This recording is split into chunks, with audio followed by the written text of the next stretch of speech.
In one of the harshest places on Earth, an international crew attempts the impossible. They're building a dam as high as a skyscraper to create a lake as big as a city. And they're digging a tunnel 25 miles long to send water from the lake to a huge hydroelectric plant. But there's one disaster after another. Avalanches, floods, smash-ups. Plus, hardly anyone speaks the same language. Can 1,500 workers overcome deadly terrain, miserable weather, and prison-like conditions? Right now on Extreme Engineering.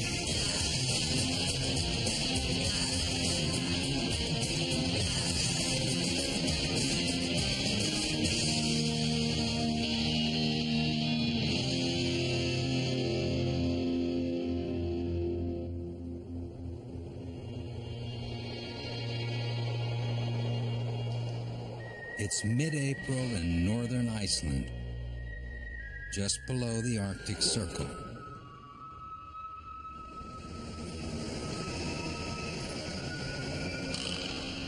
At the bottom of this remote 200-foot canyon, a construction crew fights a desperate battle. They're trying to build a dam, the largest of its kind in the world, over 55 stories tall. But the whole world in which they're working seems to be fighting them. Tim Hill is a supervising engineer on the dam project. I think the most extreme thing is the weather, without a doubt. A lot of snow, difficult visibility, and cold weather conditions. It got down to around minus 20 degrees centigrade. And that's not all. The canyon walls, undisturbed for millions of years, are now throwing off a constant stream of rocks. Workers below are getting pelted, but the work can't stop. The crew is racing to beat the oncoming spring thaw. Italian engineer Girolamo Vardaniga is the boss.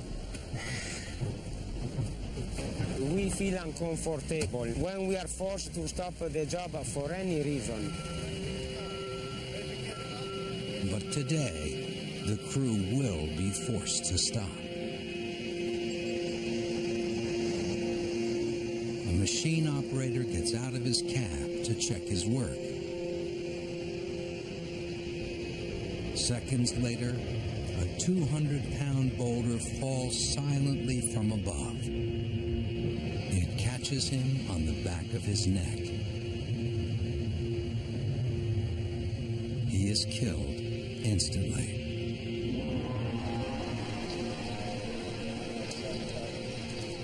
Managers order everyone out of the canyon. It seems that they have tragically underestimated the difficulty and the danger of the entire undertaking.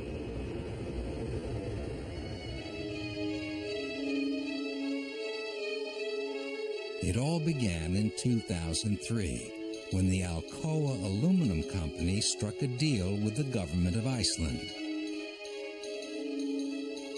Alcoa would build a smelting plant, supplying desperately needed jobs to a remote area. But there was a catch. The plant required massive amounts of electricity. The government would have to build a new power plant to supply it. The cost? $1.3 billion. 1/3 the annual budget for the entire nation.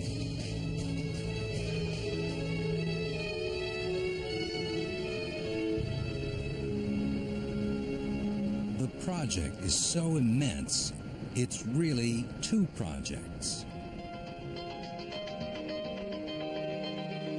The dam will create a lake the size of New York's Manhattan Island. Water from the lake will funnel into a massive tunnel 25 miles long. At the end of the tunnel, the water will drop down a 1,000-foot shaft into a series of 6 turbines that will generate the electricity. But tunnel construction is also seriously behind. Thank you. Mike Berngasser is the only American on the project. We need a new O-ring. He barely made it here alive. Everything was closed here due to the harsh weather, 60 to 70 mile an hour winds, and a lot of snow as well, so the road was completely closed, and it took them 2 days to open the road. Had they not given me a big red snowsuit to go along with some work boots and stuff, I probably would have froze. Mike wasn't the only thing frozen. When he arrived, he found dozens of huge crates. They were sections of the massive machine that would actually dig the tunnel, delivered to the site, but then just left outside, exposed to the elements. They were now covered in solid ice. Mike is an expert in getting the machine up and running fast. But for weeks, he couldn't even get the crates open. Most of the first 2.5 weeks on site, we spent chipping ice and cleaning snow off of parts and organizing parts that they had already stacked around the job site in the wrong order. The machine Mike was sent here to babysit is a mechanical beast called a tunnel boring machine. It's a drill the size of a locomotive. Basically, the machine is a giant inchworm, a big piece of steel equipment that bores a round hole in solid rock. Getting the machine running takes time and teamwork. It took workers 2 months to get enough of the machine together to push it inside the tunnel. So you're going to move the brackets as well? Yeah, everything's got to move. The brackets Now, Mike and his South African colleague Chris DeLanga are trying to show the crew how to hook up the hydraulic and electrical systems and finish the track the machine will ride on. But there's a problem. Almost nobody on the crew speaks the same language. He has to re-weld it, lift it up, and then he's going to re-weld it on the bottom. Yeah, just be careful that it doesn't cut into the main front. It's cutting into the main front. Mike and Chris are having trouble making themselves understood. It's slowing things way down. Yeah, I need you to tell me because the Dia. You wait 1 moment. Yeah, okay.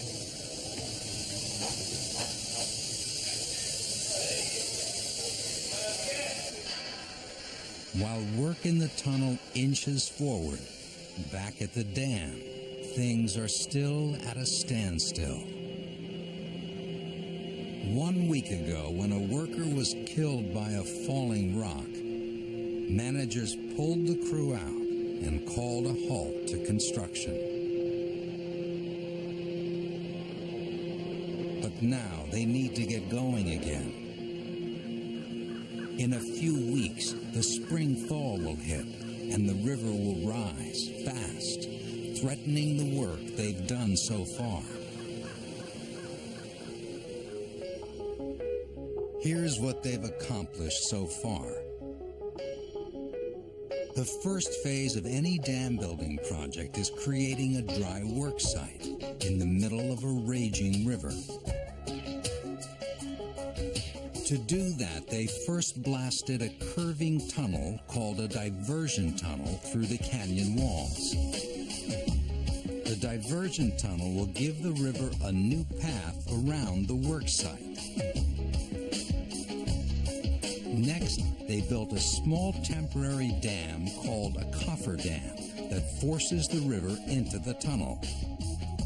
Then, where the river empties out of the diversion tunnel and back into the canyon, they built a second small dam to make sure the river can't back up into the work site.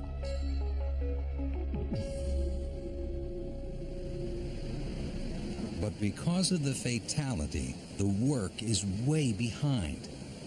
The temporary dams aren't high enough yet to withstand the coming high water.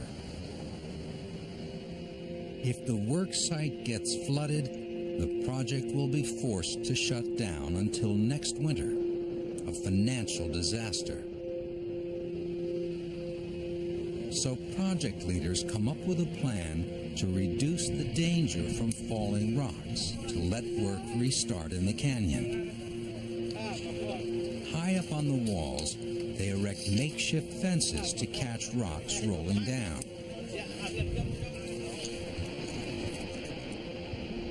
They also drape netting over the most unstable sections of the canyon face.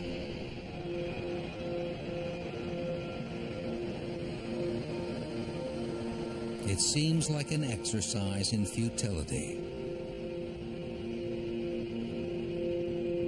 The canyon is immense, and the crew can reach only a small fraction of the exposed surface.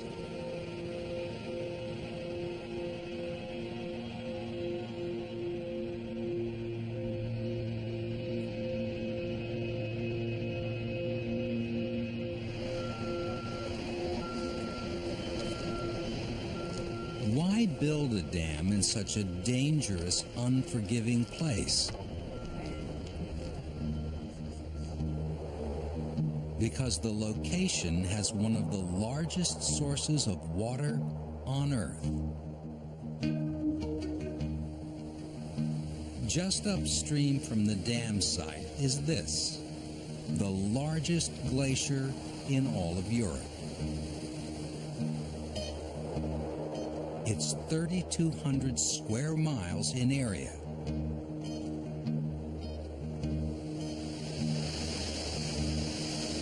And in the spring, when it starts to melt, the runoff swells the river into a raging torrent. Project engineers knew that water could generate a lot of electricity. Damming a river sounds simple. Build a wall that holds back the water. But it's not that simple.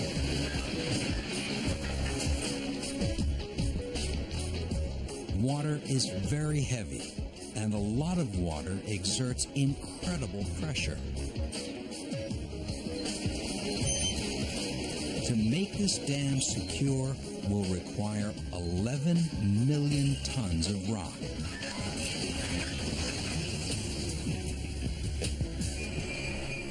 Right now, though, the problem isn't getting enough rocks to build the dam. The problem is to keep more rocks from falling on the crew.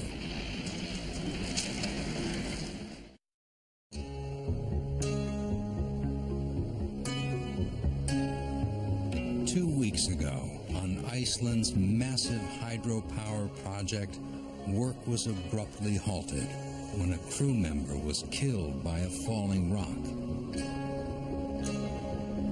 Since then, crews have been struggling to make the work area safe.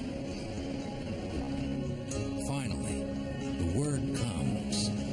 Dam building can resume. Today marks a major milestone for the project. It's the first concrete pour for what will eventually become the final dam. When dry, this unassuming blob will lie at the base of a 55-story structure, more than twice as tall as the tallest building in Iceland today. This is official, the first pouring of concrete in the dam foundation.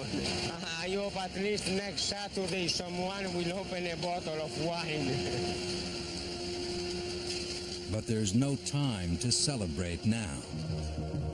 For Danica and the crew are working around the clock, trying to beat the coming spring thaw. And they're not the only ones struggling on this project. 10 miles away, the team trying to dig the big 25-mile-long tunnel is having an even tougher time.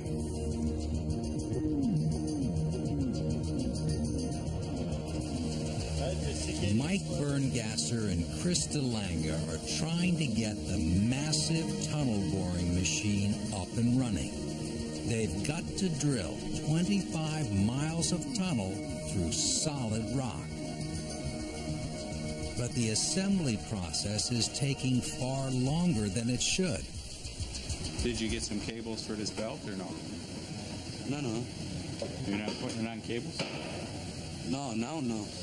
When you're putting this machine together, there's a lot of little problems, and normally the people that put these machines together they're not very technical. Mike and Chris don't put the thing together themselves. Their job is to show the crew how to do it. And you can even put the turnbuckle, huh? So you can adjust up and down. Ah, yes, okay. It's like being a babysitter, basically. You have 50 children, and you have to set them up, and you have to organize them, and then you have to get them working and keep them working. And that's a problem. Because even though they're the experts, Mike and Chris aren't in charge. An Italian contracting company is. So the crew really doesn't have to do what Chris and Mike tell them to do. Well, it's got to pivot, so the problem is you're between the decks here, so these two got to move. It should be marked either with a B or a V. It doesn't help things that almost nobody speaks the same language. Yeah, but they're cutting another one out there. What's that for? I thought we already had them already done. They're trying to organize some plates, but the welder outside didn't understand exactly what Chris wanted. Eventually, Chris gives up, picks up the torch, and cuts the plate himself.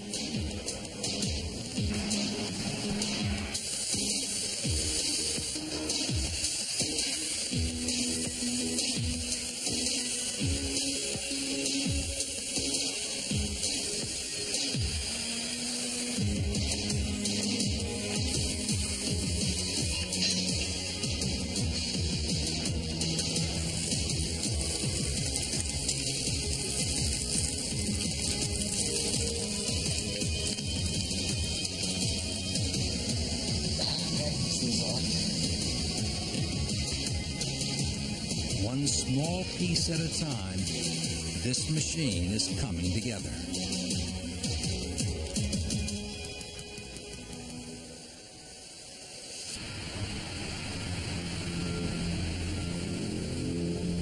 The next day, the dam building crew is caught by a nasty surprise.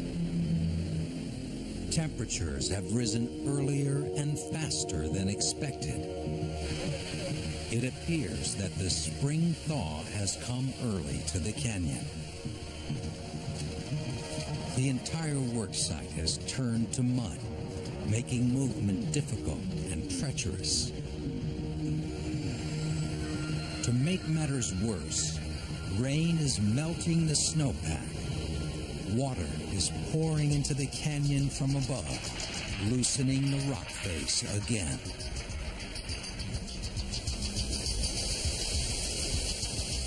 Worst of all, the river is rising, way ahead of schedule. Last night we had a call from the contractor that he was worried that the water level was rising too fast in the river. The rising water is starting to overpower the temporary dams. The downstream dam is faring the worst.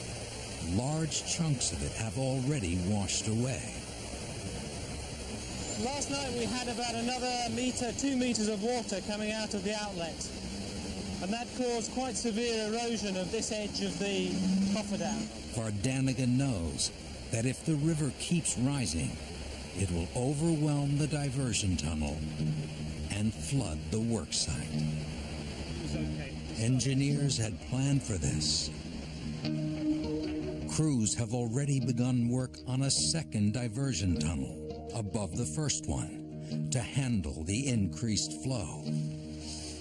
But because of the delays, this new tunnel isn't finished yet. And the forecast calls for heavy rain for the next 24 hours.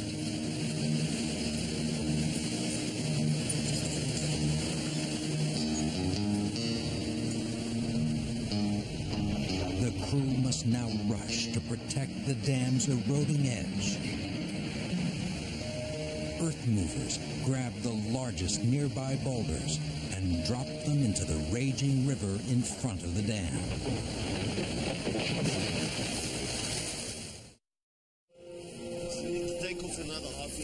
Mike and Chris are finally making some progress getting their gigantic tunnel boring machine put together. The business end of the machine is called the cutter head. It's a huge spinning wheel, 25 feet in diameter, weighing 70 tons. But like the rest of the machine, the wheel arrived at the site in pieces. Now, those pieces have to be welded together with incredible precision. So a company of world-class welders is brought in from South Africa just to weld the cutter head. Their name? Extreme Welding. These guys are really good. Extreme Welding, these guys, they can do it. The Extreme Welding team works for a solid month, carefully assembling 9 huge pieces into a perfect round. This guy's got all the time in the world. Even though he's impatient, Chris won't rush the guys. The success of the whole tunnel depends on them doing their job right. And when they're done, it's a thing of beauty to behold. The cutter head is almost ready for Chris's inspection.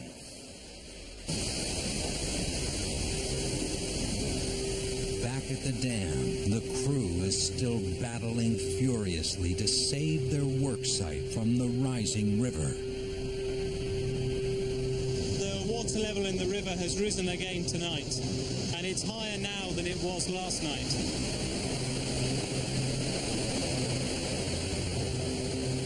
In spite of their earlier efforts to shore it up, the downstream dam is in danger of collapse.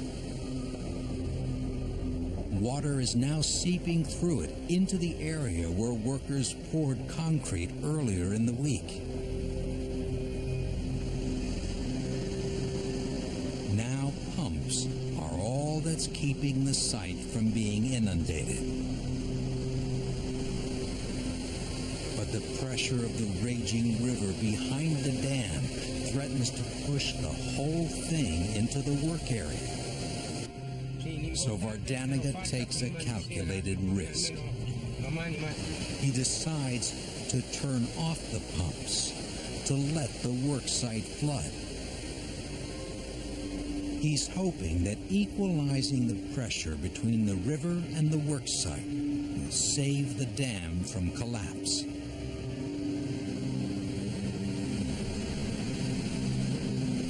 But there's another problem. The rising river is now almost to the top of the lower diversion tunnel.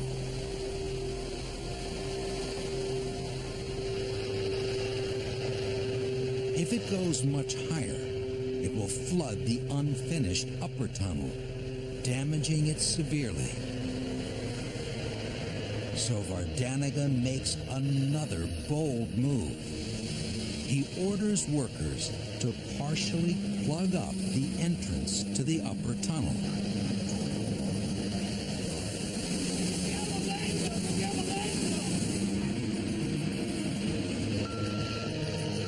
He's trying to buy some time.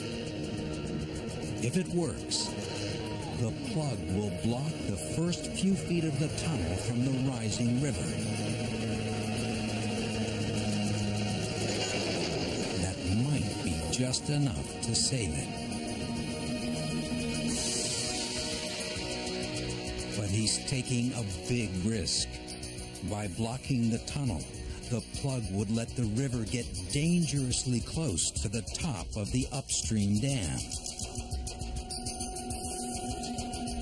If the dam is breached, it would be ruined.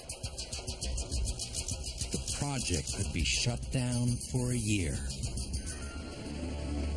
As dusk falls, the workers evacuate the canyon.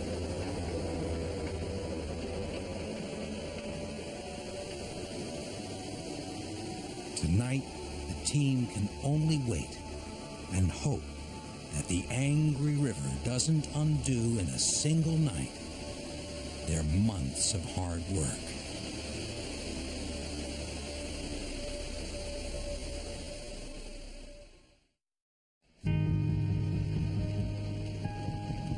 At Iceland's massive hydropower project, Tim Hill heads back to the canyon worksite to see if 9 months of work have been destroyed by an overnight flood.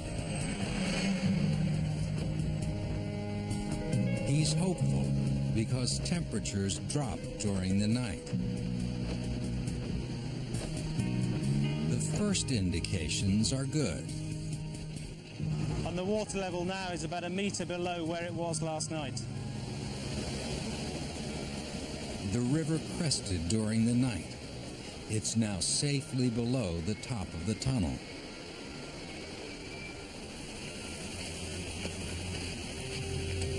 But at the downstream dam, the news is not so good. As expected, the site is flooded. The concrete base poured just 2 days ago is underwater. What's happened is that the water has come from the river and it's come through the cofferdam. Crews rushed to reconnect the pumps that were shut off yesterday. Have we started pumping it, or are the pumps still off? Pumps are running. They're on. Yeah, pumps are running, but as you know, there is a lot of water. As the pumps do their job, the team surveys the damage to the dam. It's bad. Dirty seepage indicates that the dam's center has failed. And it gets worse. Cracks on top of the dam mean the whole thing has shifted.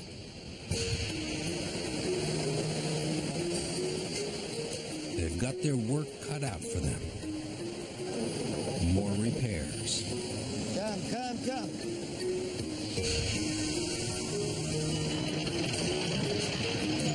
Voglio chiamare escavatore, metto giù questo, roba grossa. But Tim and Vardaniga aren't complaining. It could have been a lot worse. Now, they just need the cooler weather to hold so they can get back to dam building. Perfect. And they have a newfound respect for the river. It's been flowing through this canyon for millions of years, and it's clearly not about to be tamed without a fight. At the end of an emotional day, the workers return to camp. They're about to test the work of the project's most important crew, the kitchen staff. Without these guys, nothing around here would happen. Dam and tunnel building makes for some serious hunger. The project consumes 4 tons of food every day. 650 people for the breakfast, lunch and dinner, 25 or 27 nationalities. 2,300 pounds of meat, 3,300 pounds of fruits and vegetables, 750 pounds of potatoes, and enough dessert for everyone.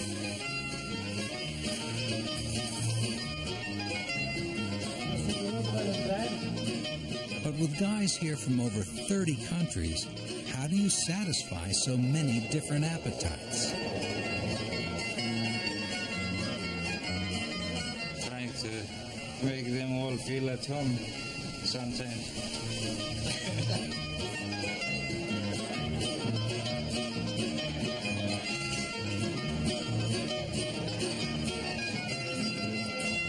Actually, I prefer vegetables.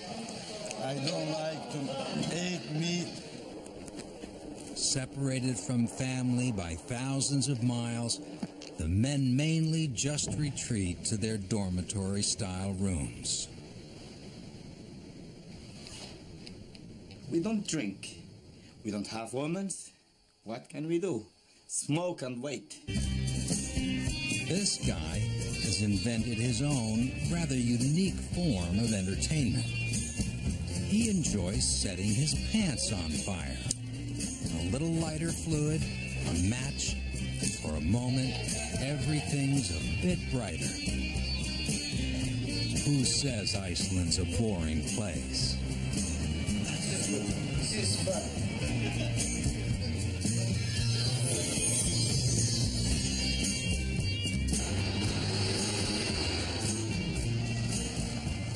We are like a monastery. We have just work and rest. Work and rest. We are like monks.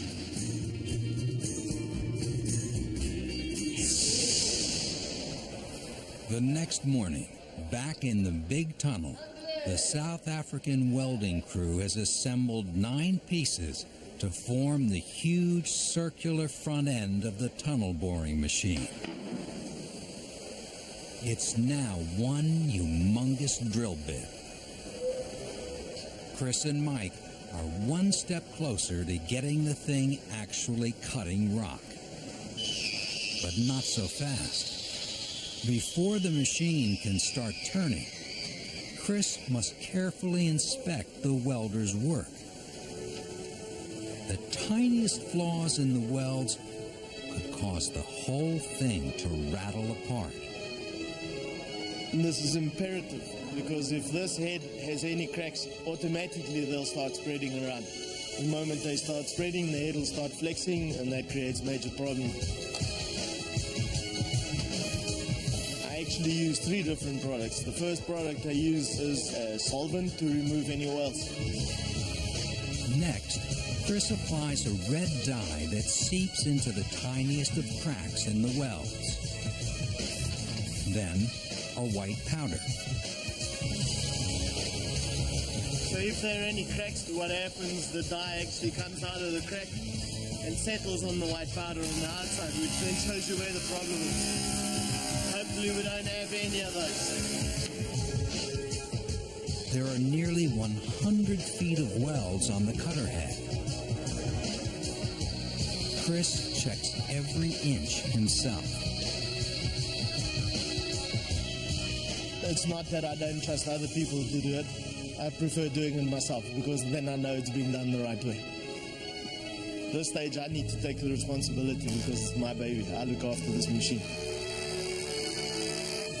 I'm happy with it so far. Looking good. Looking really good. It takes Chris 2 days to inspect the welds. But in the end, he's satisfied. I didn't have any surface cracks. I didn't have any problems with guys over-welding and undercutting. All the welds went well, as I expected. With decades of experience, Mike is a tunnel machine expert. That means that everyone on the site comes to him with their problems. Sometimes he gets a bit testy. Number 6. I'm busy right at the moment. I'll look at it when I get a chance. I'm trying to fix the water for you. This is a pretty frustrating job sometimes. For me, the longer I'm away from home, the more frustrating it gets.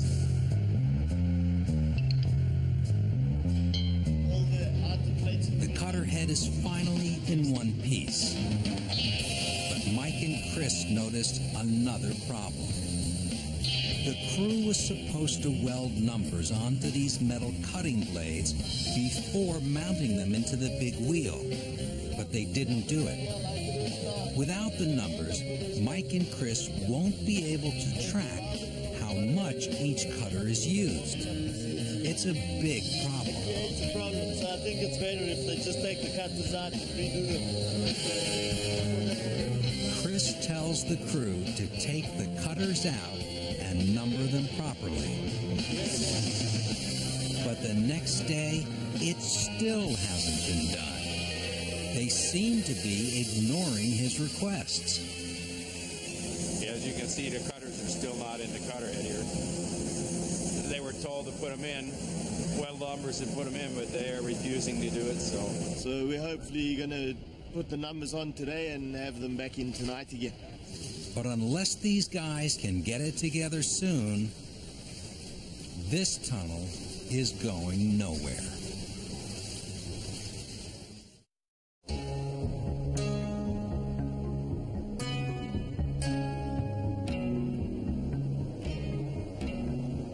Iceland's huge hydropower project has finally caught a break.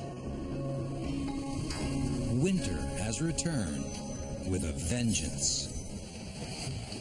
Yeah, so the water level is probably 3 meters below where it was last night and the night before.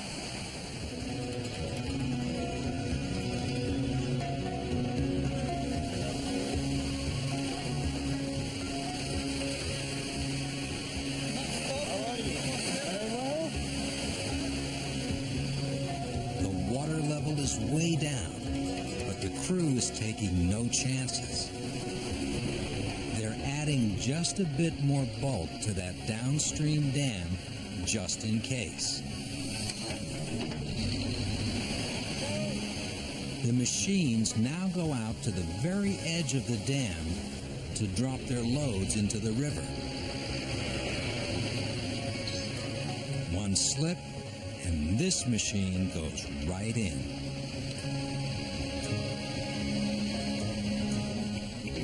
They know I'm going home and they know I'm coming back, and they didn't say anything, so I guess Tunnel manager Chris is waiting impatiently for Mike to get off the phone. the other machines should be better because they were actually, you know, all strung out. This was a problem. There's another problem in the tunnel, and he needs Mike's help. Hey, it's fun here, Mike. You ought to come over, really. Yeah, when's your wife going to have a baby?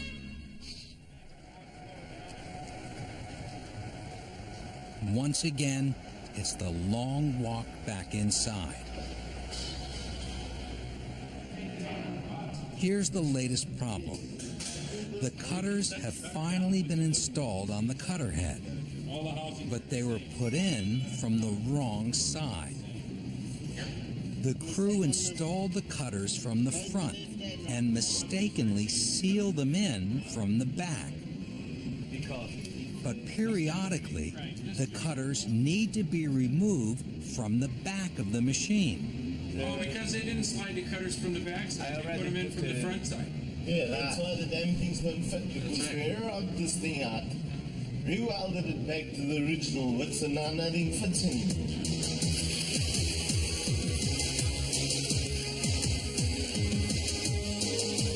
There's only one solution. The cutters must be taken out again and put back in the right way from the back.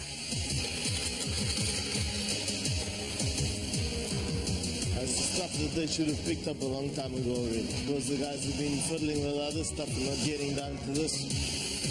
Now I've got to run around and try and sort it out.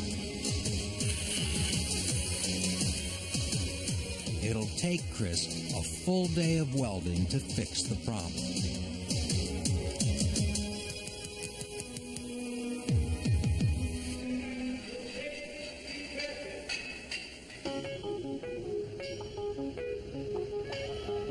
In the canyon, things are now moving quickly.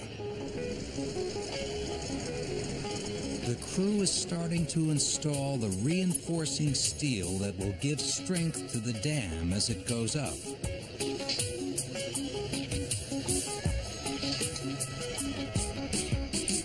Just above the canyon, workers are assembling a series of huge ramps and conveyors. When they're complete, these ramps will be used to send millions of tons of rock and gravel straight down the canyon into the construction area. That will greatly speed the building process. It will also eliminate the need for the slow parade of dump trucks that have hauled the material in so far. Of course, everyone on the crew knows that the weather will change again soon. But this time, they're determined to stay ahead of it.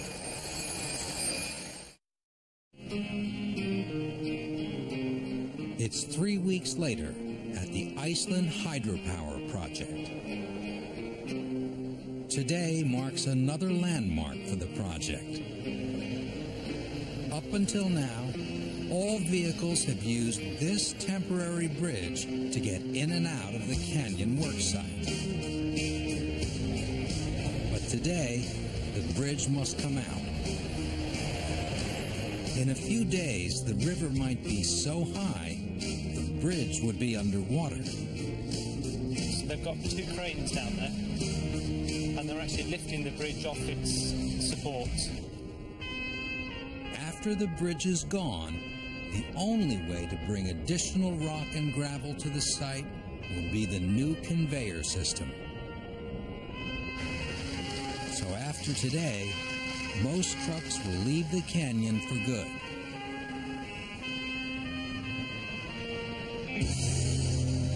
Only the biggest equipment will remain, stuck inside until the fall. That's when the top of the dam should reach the top of the canyon walls. Then they'll simply drive out over the dam.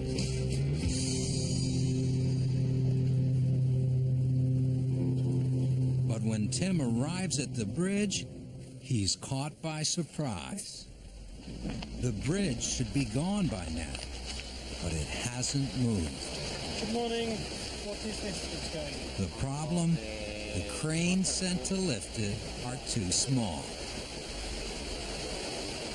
Just another day on the Iceland Hydro Project. But other work is progressing. The crew is now laying down layer upon layer of rock and dirt, building up the canyon floor as fast as they can. Downstream, another milestone. The crew is now placing the giant boulders that will form the outside face of the final dam. So this is right at the downstream toe of the dam, and from here we'll rise up 200 meters to the crest. The crew is still behind schedule, but Tim is cautiously optimistic that now he'll be able to make up some time. We could have a flood tomorrow, we could have a flood the next day, but for every day that goes on, the risk becomes higher and higher.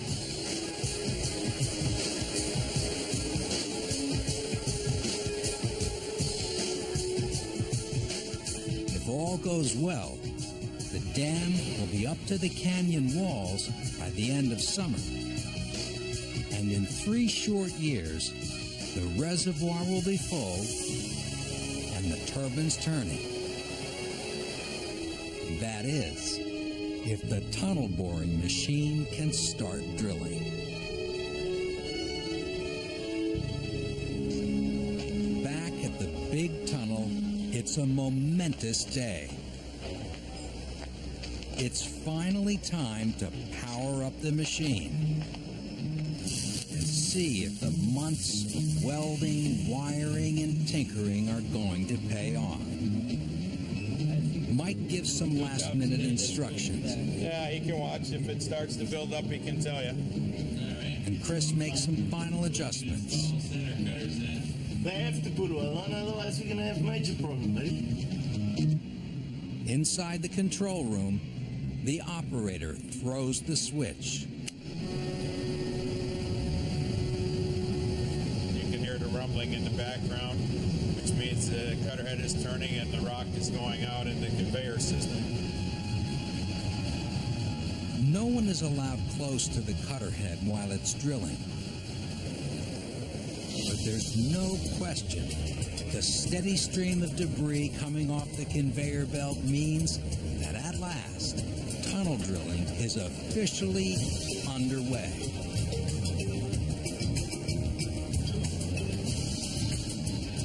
When the machine starts up for the first time, it's really magic. It's a feeling that you can't explain to anybody.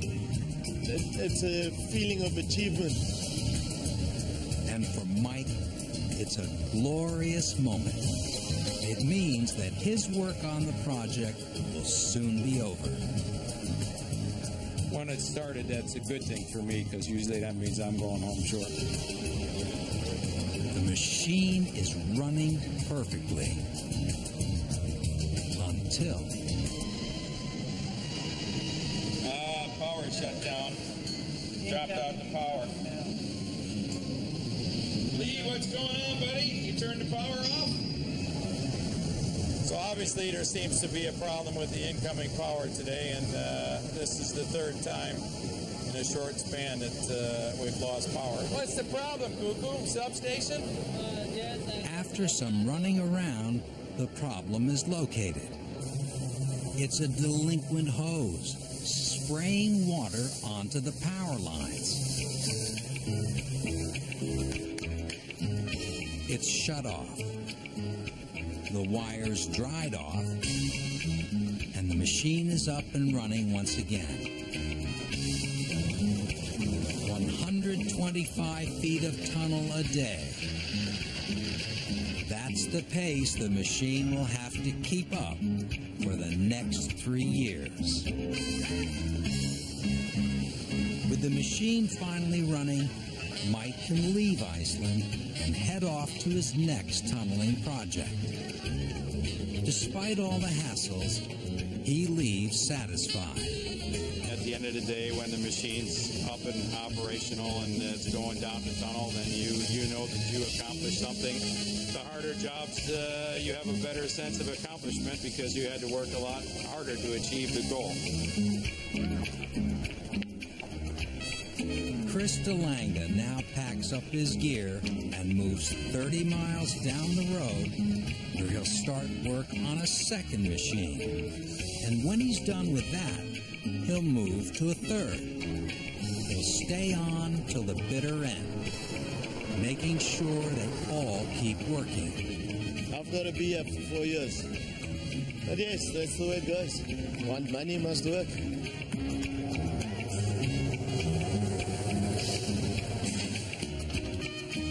Tim Hill is also planning to stay on until the project is done. It's always exciting to work on big projects that people know about. It just adds that extra little bit of excitement.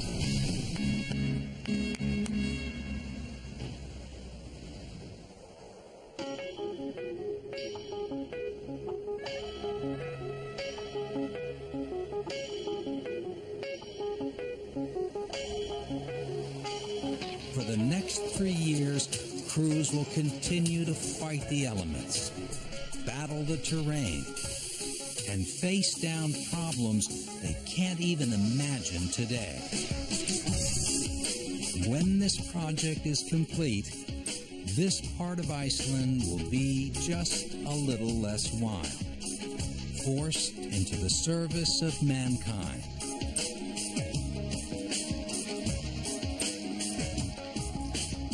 And for the army of 1,500 nomadic workers who make it all possible,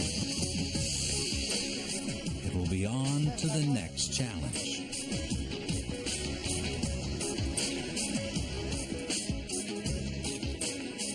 Some of them are already making plans. In 3 years this will be full of water. This will remain as an island. So maybe it will be a nice idea to open a restaurant on the lake.